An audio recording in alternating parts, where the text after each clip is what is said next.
Hey guys, welcome to the Smile the Leather Cricket Podcast, where we discuss all things cricket from an average Joe's perspective. I'm your host Adit. Joining me, as always, is my co-host Gaurav.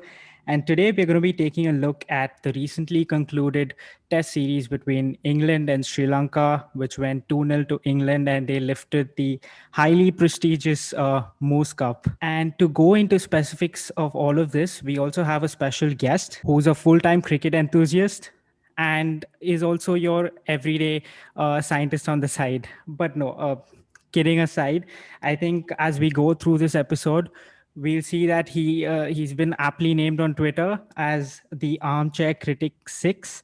So make sure to give him a follow and welcome to the podcast, Yashan. Hi, Aditya and Gaurav. Thank you for having me. It's actually a pleasure having you. And without any further ado, I think we should get straight into it.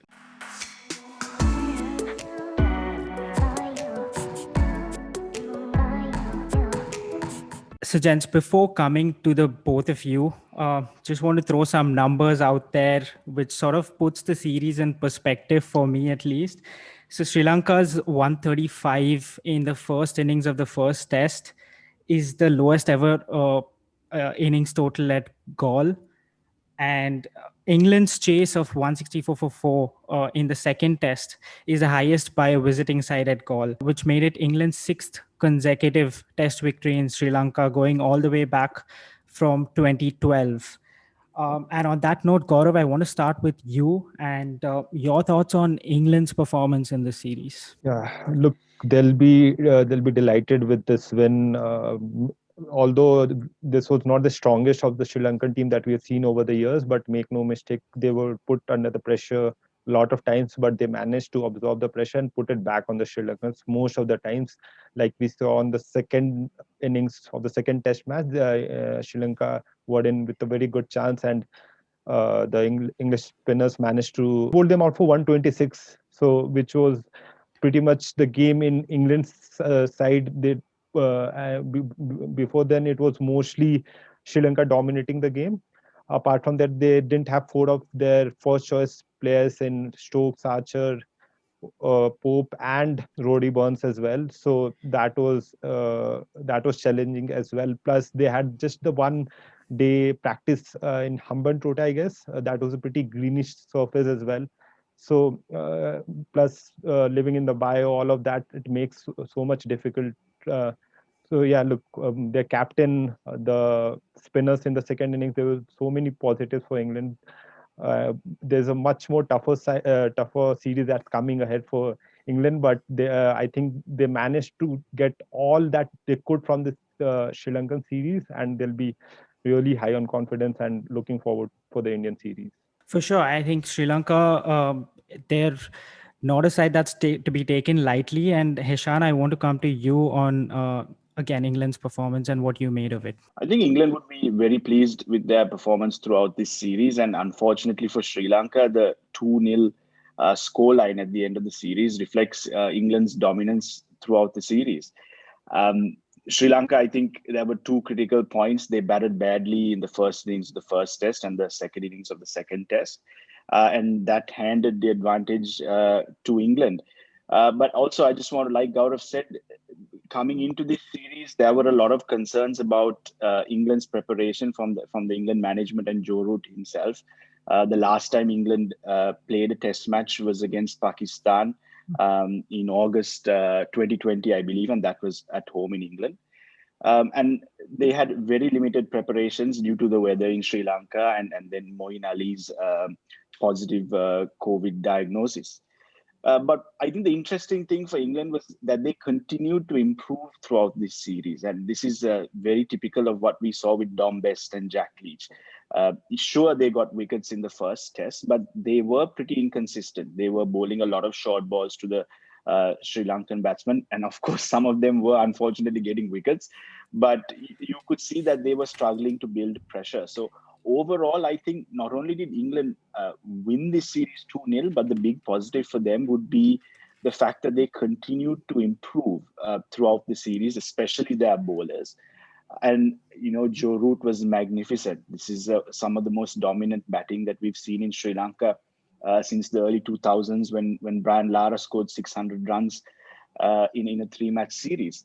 So overall, I think England would be very pleased not only with this series result, but as Gaurav said, the big series coming up against India in a couple of weeks' time. For sure. I think I want to go back to the point you mentioned about the England spinners and sometimes them bowling bad balls and getting wickets off them. I think Tom Bess in the first test, I think he bowled a rank short ball to Dickwella and he smashed it straight to point and got out. And he didn't even celebrate for that wicket. He was just shaking his head. So I think that pretty much summed up England's spin bowling, at least in the first test. But as you said, they came back pretty well in the second test. They did not get any wickets in the first innings of the second test, but then they managed to pick up all 10 in the second innings. I also want to talk about England's openers. They struggled in the first 6 innings. Embledenia picked their wickets in all of the 6 innings. But then Sibley managed to salvage a 50-plus score in that in the chase of the second test, which would give him a lot of confidence going into the India series. And Joss Butler, for all the critics that he has back in England, talking about the best glovesman, I think he did incredibly well behind the wickets, as well as he got those crucial runs. And in that chase in the second test, he just came out with that vengeance in his eyes, that he knew what he was going to do and how he was going to get those runs. So I think a lot of positives for England, as you all have mentioned, and it just stands them in good stead going into the India series. Now, we've spoken about England, but then the other side of the coin is Sri Lanka's performance. And Heshan, I want to come to you first on this. How do you sum up Sri Lanka's performance on this 2-test match series? I think Sri Lanka's performance can be summed up, unfortunately, as pretty typical of what we've seen maybe over the last 6 to 8 years. In this particular test series, there were 2 instances, which I mentioned previously, of very, very poor batting, poor shot selection, which completely undid the hard work of in the second innings in the case of the first test and the first innings of the case of the second test. And unfortunately, Sri Lanka's batting performances, it's very typical of recent performances in South Africa, and then going back to last time England was here. Why this is happening? It is a combination, I believe, of just inconsistency, selection issues, and personnel being shuffled up and down the order. If we look at Sri Lanka's top 8 batsmen who've been playing Test cricket now, there is no lack of experience. I think that needs to be said from the outset. You have guys who have 40 to 60 Test matches worth of experience. But unfortunately, you have only 2 guys who are averaging in the 40s, and that is Angelo Matthews and Dinesh Chandimal, who hovers in the high 30s to the 40s, depending on how many runs he's getting. So I think Dimuth Karunaratne's loss on the morning of the first test was a big loss. He's the anchor of Sri Lanka's batting. He has been for a few years. But apart from that, you have Lahiru Thirimanne, who scored 100. But what does this mean? We've seen in the media and in the print media that this is a long overdue 100. This is his 38th test match, only his second test 100. He now has a test match average of 23. This is the same test match average as Mitchell Starc, for example. So what does that tell you? As a Sri Lankan cricket fan, you hope this is a turning point, or is this a one-off 100? Only time will tell. There are many test matches coming up for Sri Lanka, so we will know if that is the case. And then you have people like Kusal Perera. The obvious question is he a test match opening batsman? We see him consistently playing outside off stump, his inability to leave balls outside off. And he is a good test cricketer. Let's not make any mistake about that. But a lot of the runs that he has scored as a test cricketer has been at number 5 or number 6. And then we have the wicket keeping position. Again, Dickwella scored a very well constructed 90 odd. His highest test score. But again, there's the issue of consistency with him. He has been known to play very erratic shots, very erratic innings, but this was very different. He put his head down, he absorbed the pressure, he worked the singles and scored a really well constructed 94. Now, is this again like Tirimana? Is this a one-off thing, or is this a turning point in his career? And I believe that it really needs to be considered, because since the advent of wicketkeepers like Gilchrist, Sangakkara, Dhoni, and more recently Rishabh Pant, you need a wicket keeper who can consistently get you runs and who has a test average in the high 30s or even in the 40s in the case of the Gilchrists and the Sangakkaras. So I think Sri Lanka's batting needs to be looked at. There is no shortage of young talent coming through. And I believe that there is sort of a lot of mention in the media of new selection committees with a focus on younger talent. But we have a West Indies series coming up in a month or so. They would have to make some tough calls, and I think most of those tough calls will have to be made around the future of Sri Lanka's top 6 or top 8, and hopefully with the focus on introducing more young talent. I completely agree there. Now, Gaurav, we've heard from a Sri Lankan cricket follower who's been observing Sri Lankan cricket a lot. And I want to come to you as a more neutral viewer. What did you make of Sri Lanka's performance? Pretty much like Hisham said, it's the selection issues, and just the news came out today that their chief selector has resigned, citing personal issues as well. So hopefully we'll see a better selection panel, and for me, it's giving more chances to a player. I think they've been pretty inconsistent with that. There's some real good players, batsmen to be specific, in the Sri Lankan side. It's just about giving more and more chances. Yeah, this was both the test matches. They had a very strong grip in each of the test match. They let it slip away, and it was most of it had to do with the batting. So yeah, look, Sri Lankan side, I would say, are the new Pakistan side. They are just, you don't know which Sri Lankan side would turn up. A year back, they won in South Africa, where most of the teams find it tough to beat them, and then they lose to England at home. If you remember, they won over England in the 2019 World Cup, which was pretty unexpected result that was there. So yeah, look, Sri Lankan side, there's definitely a lot of talent there, and it's just about giving more and more chances, I feel. But yeah, this would be a real disappointing series for them, and hopefully greater things ahead for the Sri Lankan cricket. And hope we shall. Just touching a little bit on Heshan's point regarding Kusal Pereira as an opening bat. If you look at all his dismissals in this series, it's just slashing at balls, not playing the test match way. And as an opening bat, you cannot do that. You cannot afford to do that. I mean, if you go back to the first innings of the first test, two quick wickets fell for Sri Lanka, and then he brings out a reverse sweep right after on the first morning of a test match, and he got caught at slips. So make no mistake, when he plays his shots, he looks really good. But then as an opening bat, I don't think he fits in there. Maybe going forward, Karunaratne and hopefully Tiramane can continue his good form from the series, and then Pereira can drop a low down the order and give them, along with Dickwella and Pereira, that's a pretty aggressive combination down the order.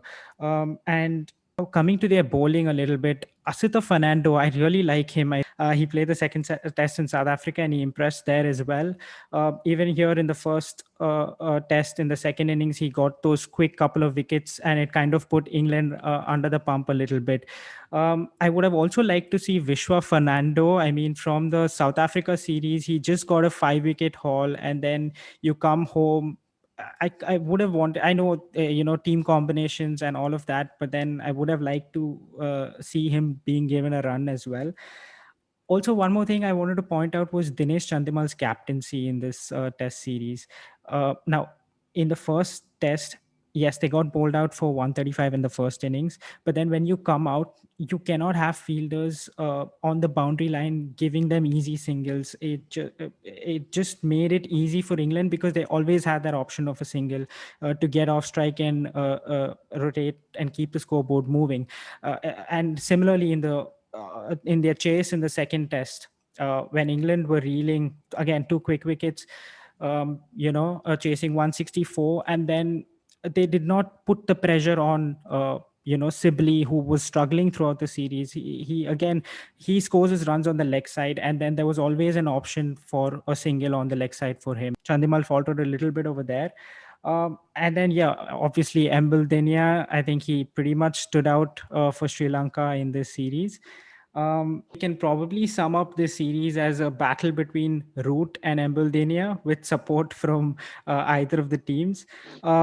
So, Gaurav, let's start with you on Lasith Embil Dinia. Probably the first time you're seeing him on the big stage. What did you make of him? Yeah, I had a look at him during the series in South Africa as well, where he took a 5 wicket haul, and for some reason he wasn't picked this time around.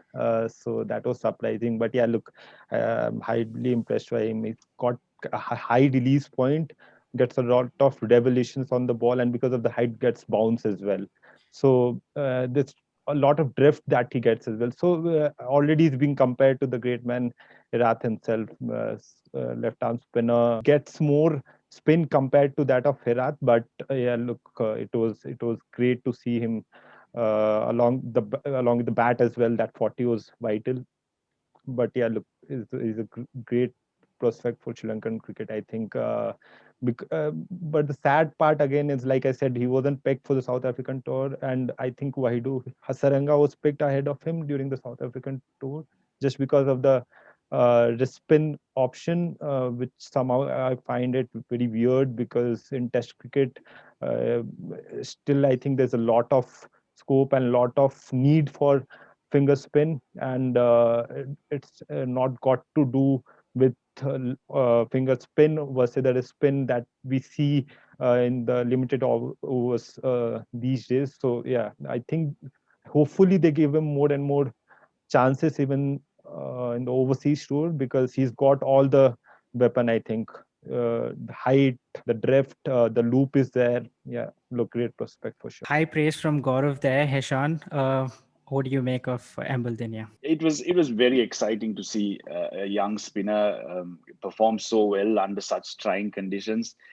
Keep in mind, he's just 24 years old. He had only played 7 Test matches before this, and he had a very unfortunate start to his Test career, actually. So he made his debut in 2019 in South Africa, actually, and he suffered a dislocated thumb trying to take a return catch.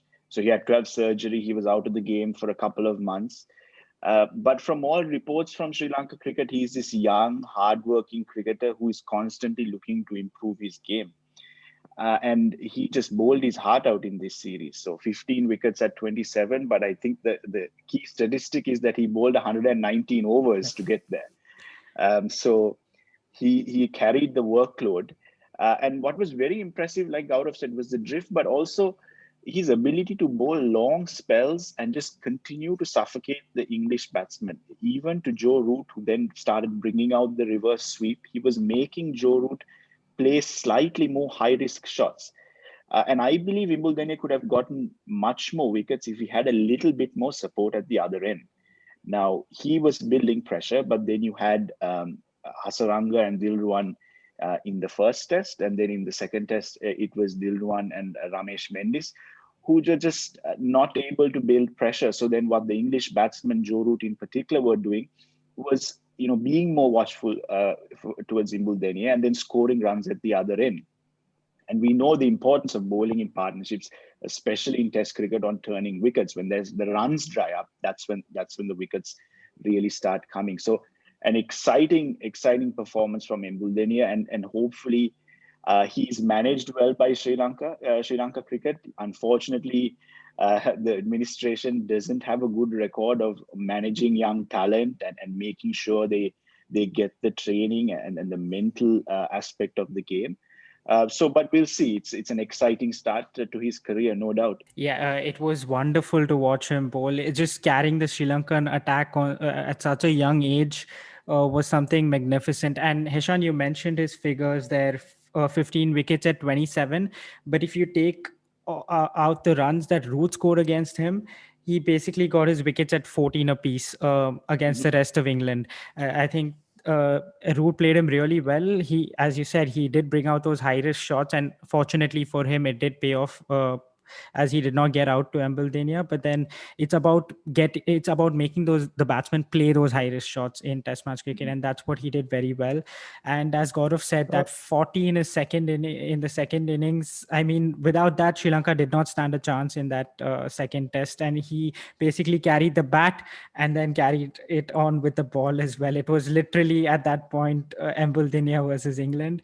So it was wonderful to watch him carry on his work. One point on his bowling, though, you guys mentioned 15 wickets, and 5 of those were caught at first slip of the outside edge from the right-handers, I think. So, if one point that I noticed was if he could get the slider better, much like Herat did, and so on those pitches where there's a lot of turn, that ball that comes straight and hits the pad, it's invaluable, which Herat mastered throughout his career. That was one thing if he would really like to have in his armory, and boy, he would be lethal then if he can add that. 100%. Now we also had Root masterclass, a double century in the first Test, a wonderful 186 in the second Test. Heshan, what did you think of the England captain? Look, I think it was just outstanding batting and at a consistently high level batting under very trying conditions, which are unfamiliar to English batsmen. Now, coming into this series, I felt Joe Root had a little bit of pressure on him. There was a lot of discussion about his conversion rate, the 30s and 40s not becoming the big hundreds that you expect from a member of the quote unquote top 4 batsmen in the world.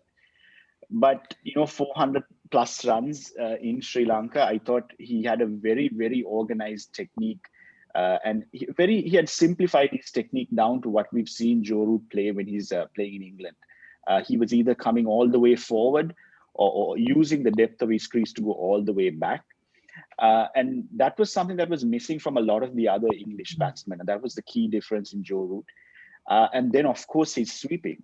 He had a number of versions of the sweep, the paddle sweep, the regulation sweep down to deep square leg. And then, of course, the reverse sweep, which he was using very, very effectively.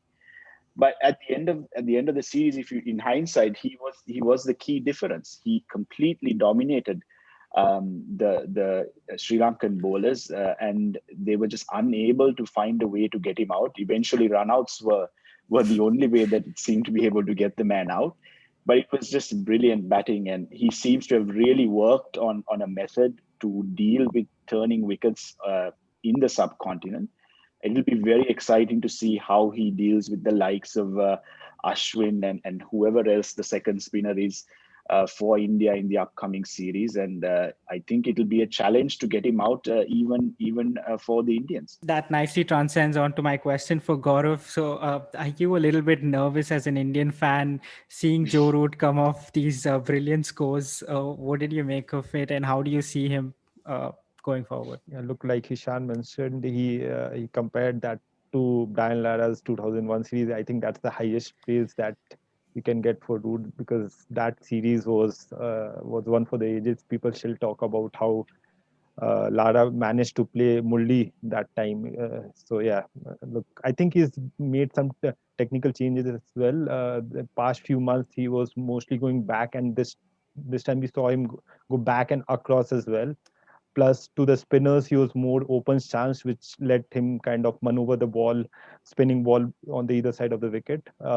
And all of on top of that, like Ishan said, the conversion rate stock. He has, in fact, one of the worst conversion rates in Test history. He's been batting well, no doubts about that. Just the conversion things was missing.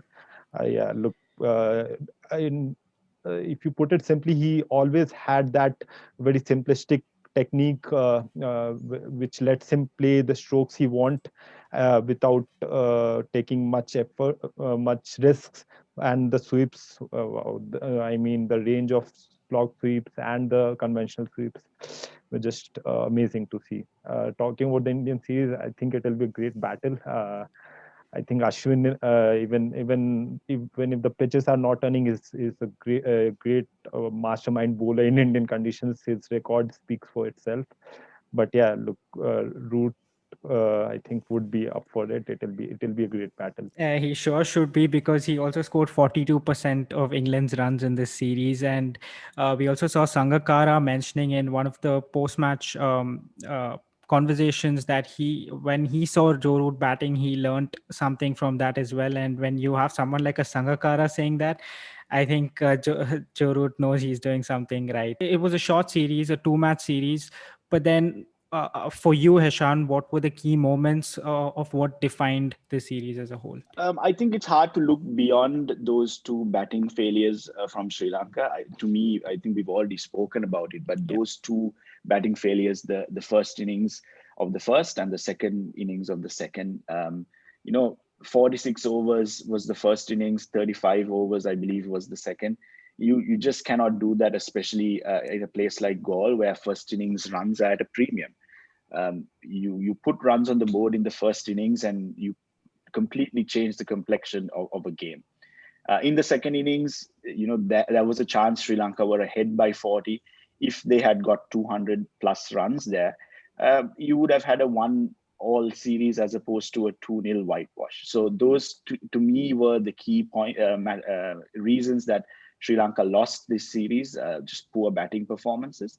But on the positive for England, I think of course you have Joe Root and his batting, but there was a lot of key partnerships with Joe Root and between other batsmen that I feel really wrestled the advantage away from Sri Lanka. In the first test, there was the Root and Bairstow 100-run partnership for the third wicket, keeping in mind that Sibley and Crawley were not really firing and they were losing their wickets. Usually, you had England at two for about 10, 15 runs in most cases. So it was up to that third and fourth wicket partnerships to really get England out of trouble there. So it was Bairstow and Root 100 runs for the third, and then I thought the debutant Dan Lawrence and Root combined 170 for the fourth wicket in the first test. Those were two critical partnerships to me, which basically battered Sri Lanka out of that first test.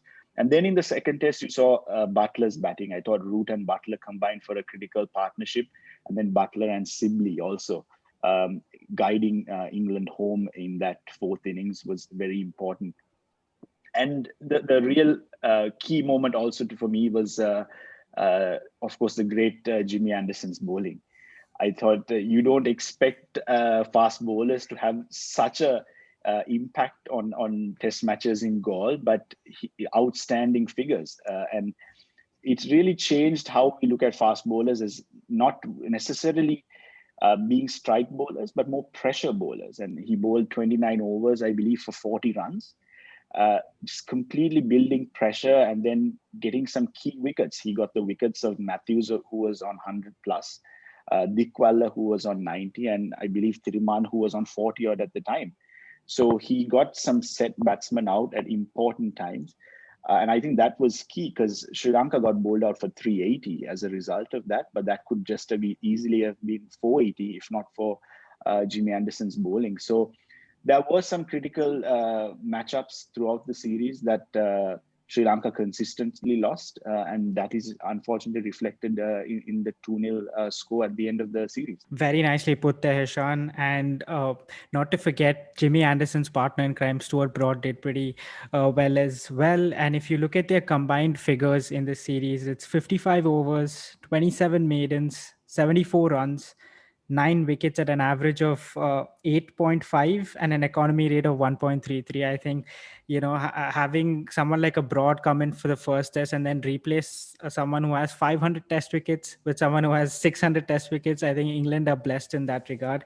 Gaurav, apart from what Hishan very nicely put there, did you consider any other key moments from the series? No, it's the same for me. The second innings of the second test, I think they had a real huge advantage. It was a total mess up. More than the runs they scored, it was the approach that they took, like their coach said as well. It was not the approach that they talked about in the dressing room. For some reason, it was Steve Smith's brain fade moment for all the batters, I believe, because it was not something that you're totally going for runs. It was not defensive. It was in between, and they were just seemed out of the place. So yeah, apart from that, it was, you have got to give it to the English team as well. They performed outstanding as well. Yeah, and I think a special mention should be given for the banter slash sledging in this series.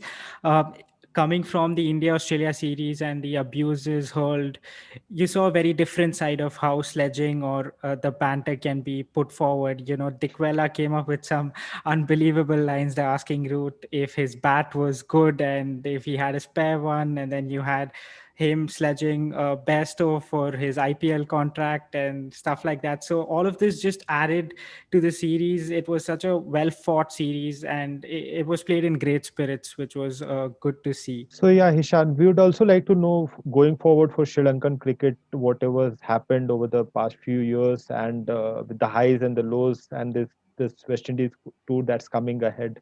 What do you see the probable changes in the team, and now that we know there's changes in the selection committee as well, how do you see Sri Lankan cricket going forward? I think the result of this series has brought to a head the issues of Sri Lanka cricket, which have been going on for quite a few years now, which is stemming from improper player management and issues in the administration.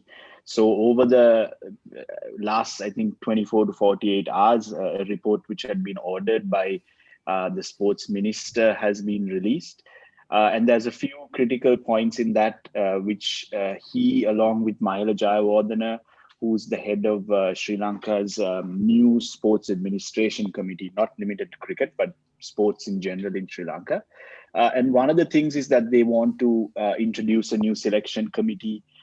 And also they want to change the domestic cricket structure in Sri Lanka. So domestic cricket in Sri Lanka has for many years had this issue of having 20 plus teams playing in the first class structure, which is essentially diluting out the quality of cricket that first class cricketers are playing in that step before coming into test cricket. So we have 20 million people in Sri Lanka, the same number as Australia. Australia has 6 first class teams, as we have 24 to 27 first class teams. So in comparison, you can see how much the quality of cricket is being diluted. So to address that, I think they're talking about changing the first class structure and the whole domestic tournament structure. They're also wanting a very high priority for discipline and fitness in the pool of Sri Lankan cricketers. Historically, there has been an issue with fitness, and more recently, it has been brought to light where 8 to 10 cricketers in training for the West Indies white ball tour have failed their fitness tests. So now the sports minister, along with Mahela, have really wanted to have a higher priority, not only for fitness, but also general discipline, which they feel is critical to the performance. And they're also changing the contracts of Sri Lanka cricket. So it's going to be more performance-based contracts as opposed to only having a central contract. So obviously more runs, more wickets means that you are getting paid slightly more. And they're also planning to appoint a director of cricket to assist Mickey Arthur and overlook the day-to-day functioning. So it's positive news. Hopefully, most of these things are actually implemented. We have a young sports minister who is a former Sri Lanka rugby captain himself. So he's not only a politician, but also a sportsman. So he's coming from a unique angle. And we are hoping that these changes will actually have an effect on Sri Lanka's performances as well. You asked about the West Indies tour. That will be the first outing for this new selection committee. It'll be interesting to see what kind of players that they pick. Will they make some hard decisions to let go of some senior players? There is a lot of talk that Dilruwan Pereira may be the first to go. He is 38 years old. He's been a great spinner for Sri Lanka, but there is sort of a general feeling that his best years may be behind him. So I think they're planning to announce the squad to the West Indies, which is both a test and a white ball squad, maybe in 2 to 3 weeks' time from now.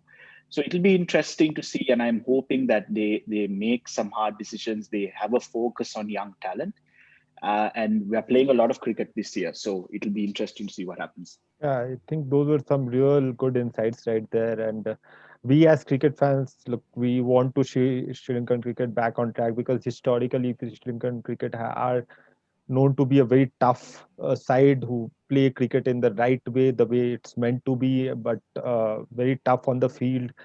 I think post the retirement of some stalwarts like Mahela Jayawardene and Sangakkara, I think the senior players have to take their game a notch higher as well. The likes of Matthews and Chandimal as well, apart from the selection issues and all those things that Hishan mentioned, because still a relatively younger side, and those players need to just motivate the others as well. And I think Sri Lankan cricket should be back on track. I think you mentioned the retirement of Sangakkara and Jayawardene, and that was in 2015. So for about 2 years, we were in this, what we quote unquote call this transition phase. But I don't think transition phases are meant to last for 5-6 years. So hopefully, like you mentioned, you need the senior players to step up. Dimuth Karunaratne, I feel, has done that in the Test arena. He's also our one-day captain, but he needs a core group of senior players, Matthews, Chandimal, and I believe Dickwella now. He has played enough cricket to be a very senior member of the team. So it's about building a core of senior players who not only lead the team on the field, but off the field lead by example too. There have always been fitness and discipline issues even among those core group of players. So this focus on discipline and just generally the pride in playing for Sri Lanka hopefully comes back with this group of players going forward. And yeah, it's really about building and giving responsibility to the senior group in the team. Yeah, thanks a lot, Hishan. These insights were really knowledgeable. I learned a lot about Sri Lankan cricket in the last segment that you presented there. And we definitely love to have you on for the Sri Lanka West Indies tour, if we can work things out. But before we let you go, we also want to get your prediction for the upcoming India-England series. What do you predict the scoreline to be? Oh, you're putting me on the spot here.